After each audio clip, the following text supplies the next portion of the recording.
ప్రభు పేరిట వందనాలండి. మరి ఆదివారం రోజున మరి ఈ విధంగా కలుసుకునే అవకాశం తెచ్చిన ప్రభుకు వందనాలు. కూడేశ్వర ప్రత్యేక బిడ్డకు వందనాలండి. ఆన్లైన్లో చూసే ప్రత్యేక బిడ్డకు వందనాలండి. మరి గత వారంలో ప్రభు మనందరికీ తోడై ఉండి మరి మనల్ని నడిపించిన విధానానికే మరి ప్రభు తరఫున మీ అందరికీ ప్రభు కృప కనుగులు గాక. మరి ఈ ఆదివారం మరి ప్రభు ఏం మాట్లాడదలుచుకున్న వాక్యం ద్వారా మన మనసుని స్థిరపరచుకుని ముందుకెళ్దాము. చిన్న ప్రార్థన చేసుకుని ప్రారంభించుకుందాం. పరలోకమందున మా తండ్రిని గమనం లెక్కలేని వందనాలు, స్తుతులు, స్తోత్రాలను యేసయ్య. ఏ పాటి వారం తండ్రి ఈ విధంగా నిలబెట్టి నడిపిస్తాం మీకే వందనాలు తండ్రి. మరి చిన్న పరిచయం ముందుకు నడిపిస్తాం మీకు వందనాలు. దీనదాసుడివి ఈ విధంగా నిలబెట్టి నడిపిస్తాం మీకు వందనాలు తండ్రి. ప్రభు గత వారంలో నేను తోడునందుకు మీకు వందనాలు తండ్రి. ప్రభు ఈ వారం అంతా మీ హస్తాలు కప్పు చెప్తున్నాం నేను యేసయ్య. ఏ పాటి వారం తండ్రి అన్ని విషయాల్లో నేను మిమ్మల్ని ముందు పెట్టుకునే కృపించుకో మీకే మహిమగంతా చెల్లించుకుంటూ ఈ చిన్న ప్రార్థన నజరేయుడైన యేసు నామమున పెట్టుకున్నాం తండ్రి, ఆమేన్. పాట పాడుకుందాము. అడిగే వాటికంటే ఊహించే వాటికంటే అధికముగా చేయగలవు యేసయ్యా. నాకు చాలని దేవుడవు నీవేనయ్యా. అధికముగా చేయగలవు యేసయ్యా. నాకు చాలిన దేవుడవు నీవేనయ్యా. అడిగే వాటికంటే ఊహించే వాటికంటే అడిగే వాటికంటే ఊహించే వాటికంటే అధికముగా చేయగలవు యేసయ్యా. నాకు చాలిన దేవుడవు నీవేనయ్యా. చేసి ఉన్న ప్రార్థన నేను మరచిపోయినా నువ్వు మరచిపోవుగా నా మంచి నాయన. అవసరాలు తీర్చమనే నా దీనయాతన, అవసరాలు తీర్చమనే నా దీనయాతన. పట్టజాలపోతివిగా నీవిచ్చిన దీవెన, పట్టజాలపోతివిగా నీవిచ్చిన దీవెన. అధికముగా చేయగలవు యేసయ్యా.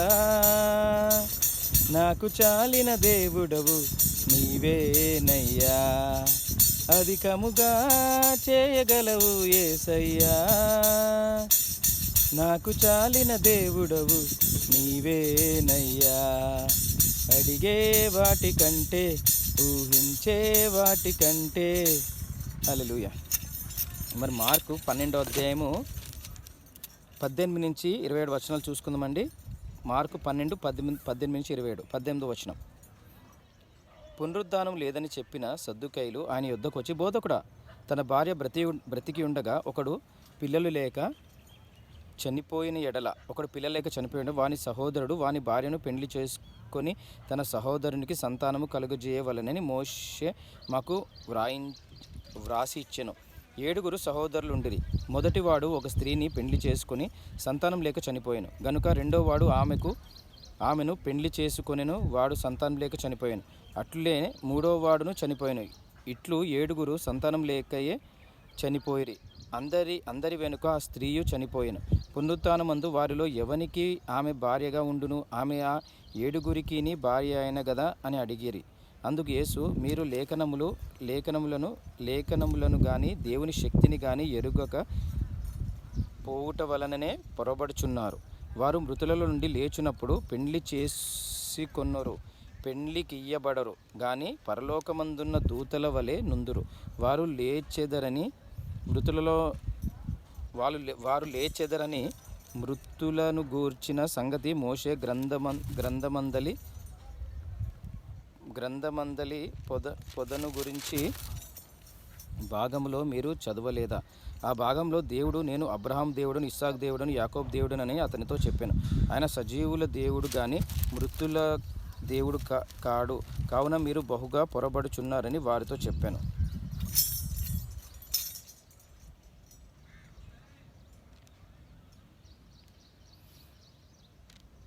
శాస్త్రులలో ఒకడు వచ్చి వారు తర్కించుట విని ఆయన వారికి బహుగా ఉత్తరమిచ్చెనని గ్రహించి, ఆజ్ఞలన్నిటిలో ప్రధానమైనది ఏదని ఆయనను అడిగాను.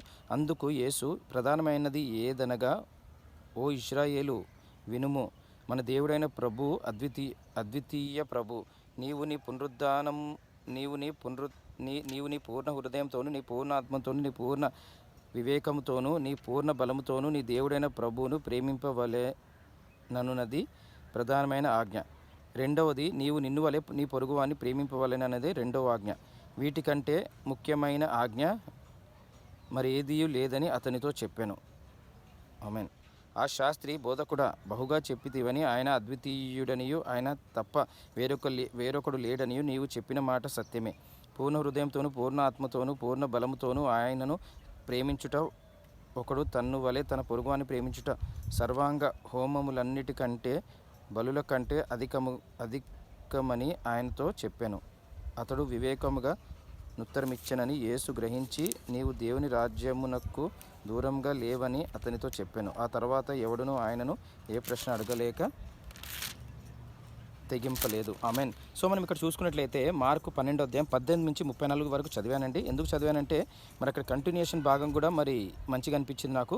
సో ఫస్ట్ ఇక్కడ ఏమవుతుందంటే పునరుద్ధానం లేదని పునరుద్ధానం అంటే మళ్ళీ తిరిగి లేపబడుట లేదని, అంటే చనిపోయిన వారు మరి తిరిగి లేచుట లేదని చెప్పేది సద్దుకైలు ఆయన యుద్ధకు వచ్చి, అంటే సద్దుకైలు చెప్తున్నాడు. అన్నీ చెప్తే ఆయన రోజుకు బోధకుడా, మరి తన భార్య బ్రతికి ఉండగా ఒకడు భార్య బతుకున్నప్పుడే ఒకడు పిల్లలు లేక చనిపోతాడు. అయిపోయిన తర్వాత అప్పుడు తన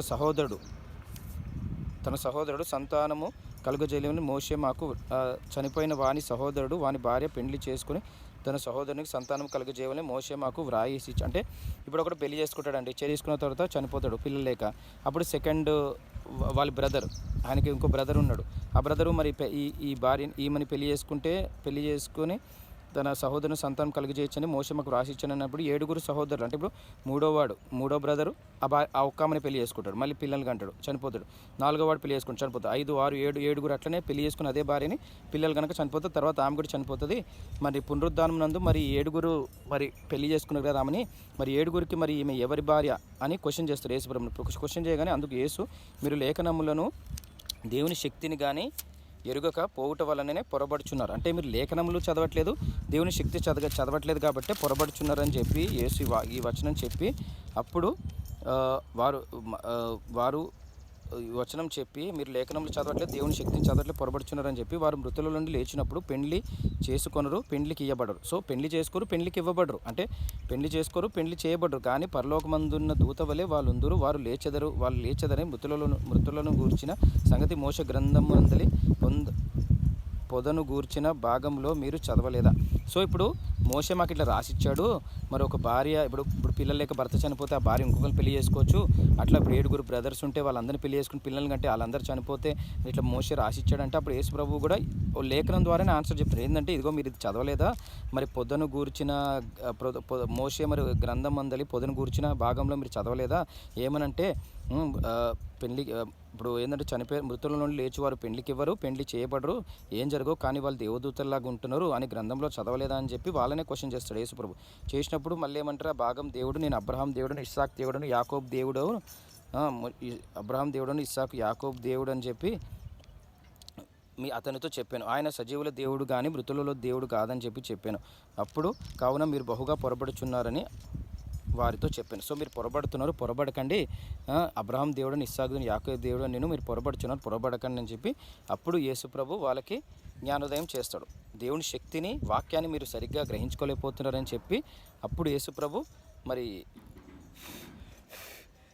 వాళ్ళకి ఎక్స్ప్లెయిన్ చేస్తారు. తర్వాత 28 వచనాలు చూసుకుంటే, శాస్త్రుల్లో ఒకడు వచ్చి వారు తర్కించుట విని, వారు తర్కించినప్పుడు ఇదంతా చెప్పిన తర్వాత ఒకరికొకరు గుసగుసలు ఆడుకుంటారు. తర్కించుట విని ఆయన వారికి బహుగా ఉత్తరం ఇచ్చడం, చాలా బాగా ఆన్సర్ చెప్పాడు అని చెప్పి వాళ్ళు కాంప్లిమెంట్ ఇచ్చి గ్రహించి, అప్పుడు మళ్ళీ ఇంకో క్వశ్చన్, ఆజ్ఞలన్నింటిలో ప్రథమమైనది ఏదని అని అడిగాను. అప్పుడు ఆజ్ఞలు ఉన్నాయి కదా, ఇప్పుడు 10 కమాండ్మెంట్స్ ఉన్నాయి కదా, 10 ఆజ్ఞల నుంచి ఏ ఆజ్ఞ మరి ప్రధానమైన, అంటే ఇంపార్టెంట్ ఆజ్ఞ అని అడిగినప్పుడు, ఆజ్ఞ ఏంటో ప్రధానమైన ఏదని అడిగినప్పుడు అందుకు యేసు, ప్రధానమైనది ఏదనగా, ఓ ఇశ్రాయేలు వినుము, మన దేవుడైన ప్రభు, అద్వితీయ ప్రభు, నీవు నీ పూర్ణ హృదయంతోను, నీ పూర్ణ ఆత్మతో, నీ పూర్ణ వివేకంతోను, నీ పూర్ణ బలంతోను నీ దేవుడైన ప్రభువుని సేవింపాలంటే నీ పూర్ణ హృదయంతో, నీ పూర్ణ ఆత్మతో.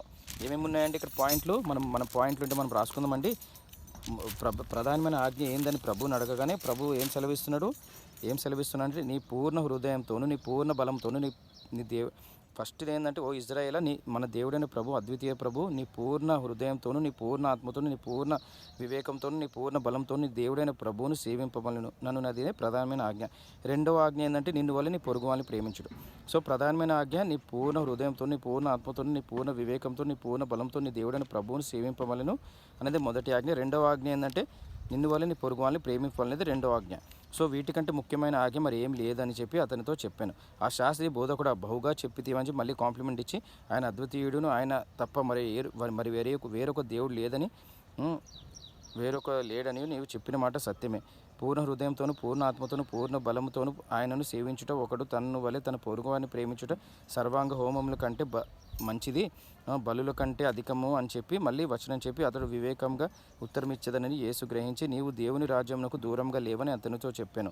సో ఆ తర్వాత ఎవడునూ ఆయన్ని ఏ ప్రశ్న అడగలేదు. సో నువ్వు బహుగా చెప్పావు, నువ్వు దేవుడి రాజ్యంకి దూరంగా లేవు, దగ్గరగా ఉన్నావు. ఎందుకంటే నువ్వు నిన్ను వల్ల నేను పొరుగువారిని ప్రేమించాలని ఆజ్ఞ పాటిస్తున్నావు. అదేవిధంగా పూర్ణ హృదయంతో, పూర్ణ ఆత్మతో, పూర్ణ బలముతో దేవుణ్ణి సేవించాలి, దేవుణ్ణి ఆరాధించాలని చెప్పి, సో ఈ రెండు ఆజ్ఞలు పాటిస్తున్నావు కాబట్టి నువ్వు దేవుడి రాజ్యానికి దూరంగా లేవని చెప్పి ఇంకా తర్వాత ఇంకెవరు కూడా ఏం క్వశ్చన్స్ చేయలేదంట.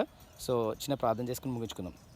పరలోకమందున మా తండ్రిని ఘనమైన మహిళైన వందనాస్తుతులు స్తోత్రాలైన ప్రభానైనా ఈరోజు యాదవ రోజు మార్కు 12:18 నుంచి 34 వర్షాలు చూసుకున్నాం తండ్రి.